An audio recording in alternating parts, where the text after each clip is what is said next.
হে সদাশিৱ আমি যত জীৱ তোমাৰ ইচ্ছায়ে ভ্ৰম জানিলো সম্প্ৰতি তুমি মোৰ গতি হেৰা পাৱে পৰিণম তোমাক অনুভোজি বিষয়তমতি সংসাৰত তাপত মৰো কৰা মোক কদয়া দুৰহু কমায়া হেনবা প্ৰভু ধাৰো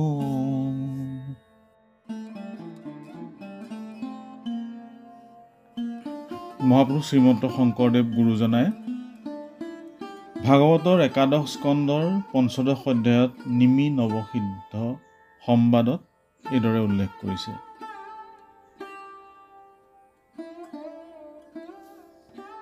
শৈৱ মহাসংঘৰ একমাত্ৰ ইউটিউব চেনেল শৈৱ মহাসংঘ অফিচিয়েললৈ আপোনালোকক স্বাগতম জনাইছোঁ। আজি আমি আপোনালোকক আমাৰ চেনেলৰ জৰিয়তে দেখাব বিচাৰিছোঁ এটি প্ৰকৃতি সৃষ্ট এভাগ শিৱ মন্দিৰৰ বিষয়ে, যিভাগ আছে গোলাঘাট জিলাৰ বেতিয়নী অঞ্চলত। এজোপা বিশাল আহঁত গছে বাবাৰ মন্দিৰ বনাই দিছে। কোনো মানুহে এই মন্দিৰ বনোৱা নাই, গছজোপাই নিজেই বাবাক স্থান দিছে, নিজেই বাবাৰ বাবে মন্দিৰ প্ৰস্তুত কৰি দিছে। চাওক কি সুন্দৰ পৰিৱেশ, প্ৰাকৃতিক বিনন্দীয়া পৰিৱেশৰ মাজত, নিজান এটা পৰিৱেশৰ মাজত, য'ত চৰাই চিৰিকটিৰ মাতৰ বাহিৰে কোনো হাই উৰুমি নথকা এক পৰিৱেশ। খুব এটা সুন্দৰ পৰ্যটনৰ সম্ভাৱনা থকা এটা জেগা, খুব এটা সুন্দৰ আধ্যাত্মিক পৰিৱেশৰ সম্ভাৱনা থকা জেগা। এই মন্দিৰভাগ প্ৰতিষ্ঠা হৈছিল 1995 চনতে। সেই সময়ৰ সেই অঞ্চলৰ বীৰেন বৰবৰা, নবীন খাউণ্ড, এনেকৈ কৰি কেইবাজনো বিশিষ্ট ব্যক্তিয়ে সেই মন্দিৰভাগৰ আৰ্হি দেখি তেওঁলোকে তাত এভাগ মন্দিৰ প্ৰস্তুত, মানে মন্দিৰ বনোৱা নাছিলে, মন্দিৰটোতো গছজোপাই বনাই দিছে, কিন্তু তেওঁলোকে সেই মন্দিৰভাগৰ ৰাইজক মাতি আনি যে এইখিনিতে এটা মন্দিৰ হ'ব বা আমি এটা মন্দিৰ কৰিম, ইয়াত চাকি বন্তি জ্বলাম, এনেকুৱা ধৰণৰ এটা সিদ্ধান্ত লৈছিল। পিছলৈ যে মন্দিৰভাগৰ ইতিহাস বা মন্দিৰভাগৰ লগত জড়িত বহুত অলৌকিক ঘটনা আপোনালোকে তাৰ সেই মন্দিৰৰ লগত জড়িত যিসকল ব্যক্তি তেওঁলোকৰ মুখৰ পৰা শুনিবলৈ পাব। তেওঁলোকে কোৱা মতে এই মন্দিৰভাগত যেতিয়াই তেতিয়াই বৃহৎ আকাৰৰ সৰ্পৰ আৱিৰ্ভাৱ হয়। বৃহৎ সৰ্পই কোনো কাকো আমনি নকৰে। মন্দিৰত শৰাই বন্তি চাকি বন্তি জ্বলাই থকা সময়তো সেই সৰ্প দেখিবলৈ পোৱা যায়, তেওঁলোকৰ ভাগ্য ভাল হ'লে। আৰু কেতিয়াবা ঘৰ মচি থকা অৱস্থাতো সৰ্পই দেখা দিয়ে। ডাঙৰ ডাঙৰ সৰ্প ক'ৰ পৰা ওলায়, ক'ত সোমায়, মায়াবী সৰ্প বুলি আচলতে তেওঁলোকে ক'ব বিচাৰে, যে তেওঁলোকে সেই সৰ্প ওলোৱা দেখে, কিন্তু ক'ৰ পৰা ওলায় আৰু ক'ত সোমায় তেনেধৰণৰ তেওঁলোকে একো দেখি পোৱা নাই আজিলৈকে। আৰু এটা কথা মই পিছত দেখিছিলোঁ, তাত এই মন্দিৰভাগৰ পৰা প্ৰায় 1 কিলোমিটাৰ নহ'ব, 1 কিলোমিটাৰৰ আগত, মানে 1 কিলোমিটাৰৰ ভিতৰত এটি কালী মন্দিৰ আছে বুলি গম পালোঁ। আৰু গৈ পেলাই সেই কালী মন্দিৰভাগ চাবলৈ গ'লোঁ, দৰ্শন কৰিবলৈ গ'লোঁ। তাত গৈ গম পালোঁ যে আমাৰ বংশ, অৰ্থাৎ মুকলিমূৰীয়া বংশৰ পূৰ্বপুৰুষ কোনো এজন সাধকে হেনো সেই স্থানত গৈ কিবা এক অলৌকিক মাহাত্ম্যৰ লগত জড়িত হৈ হয়তো তেওঁ কিবা সপোন দেখিছিলে বা তেনেকুৱা ধৰণৰ কিবা এক সত্তাক অনুভৱ কৰিছিলে। তেখেত যি স্থানত আছিল, অৰ্থাৎ সেই সময়ৰ আজিৰ পৰা 224 বছৰৰ আগৰ সেই সাধকজনৰ ঘৰ যি জেগাত আছিলে তাৰ পৰা প্ৰায় 17-15 কিলোমিটাৰমান হ'ব, য'ত এই মন্দিৰভাগ কালী মন্দিৰভাগ আছে।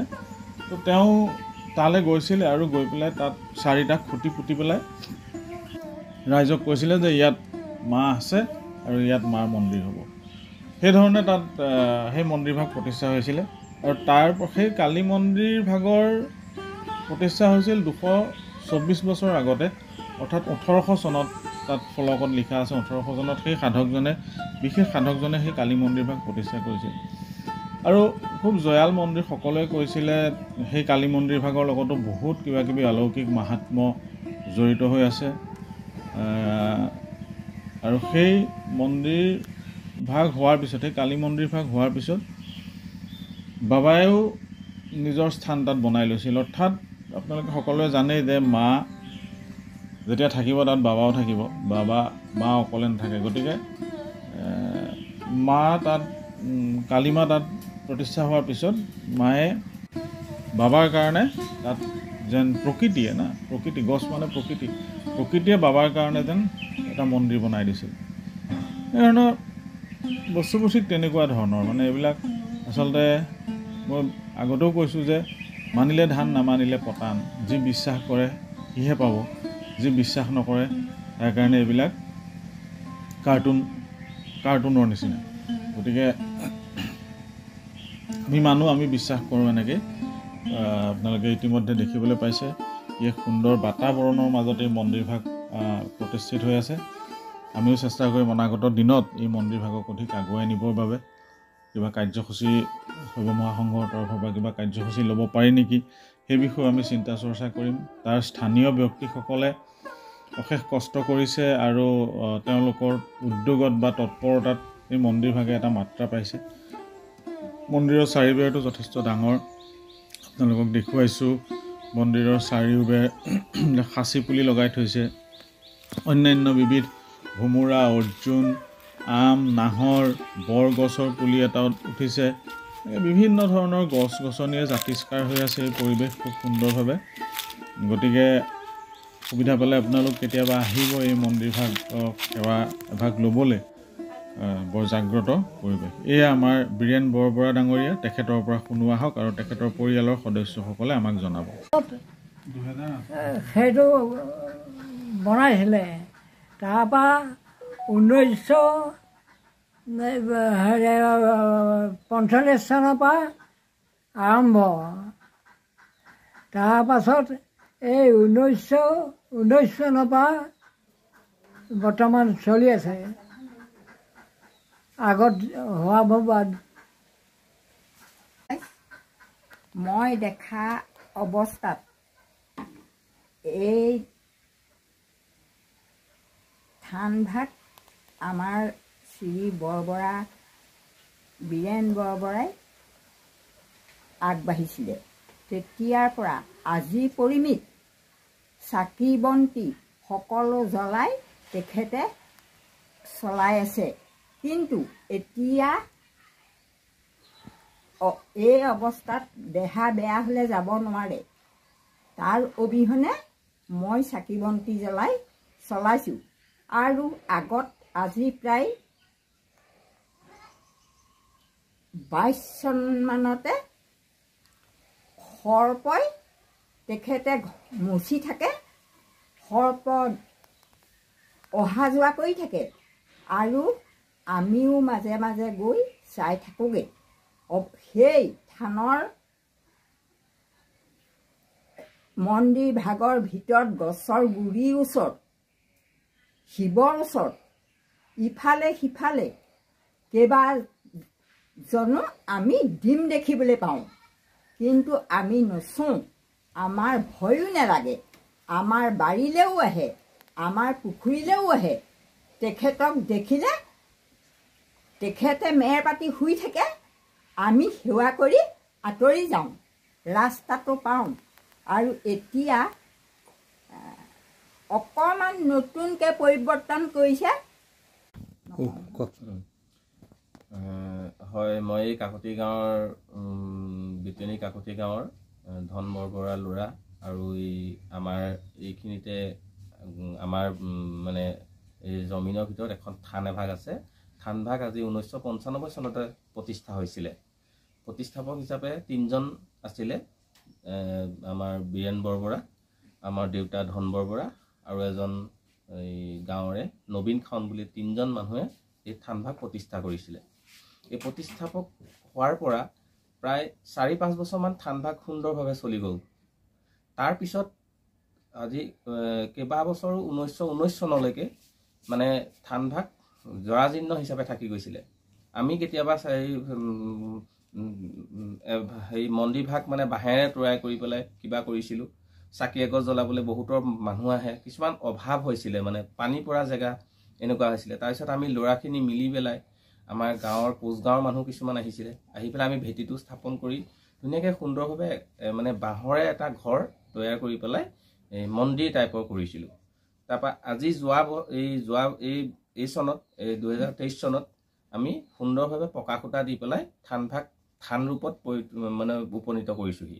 গতিকে ৰাইজৰ সহযোগত আৰু যদি কিবা এটা ইয়াতকৈ ভাল কিবা এটা আমি পদক্ষেপ মানে টকা পইচা সাহাৰ্য দিব পাৰে বা কোনোবা ফালে অনুদান পাওঁ, তেতিয়া আমি ইয়াতকৈ থানভাগ আৰু সুন্দৰ কৰি পেলাই তুলিবলৈ আমি সক্ষম হ'ম।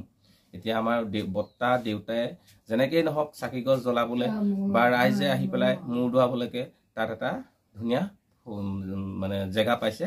সেইটো কাৰণে মোৰ পৰা এইখিনিয়ে কৈছোঁ আৰু। আচ্ছা, আমাৰ ইয়াত মানে এনেকুৱা এটা মহত্ব কিছুমান পূৰ্ণ বস্তু আছে। থানভাগত ওপৰত দেখিব আপুনি গছৰ ডালত কিছুমান সৰ্পই ঘূৰি ফুৰা দেখা পায়।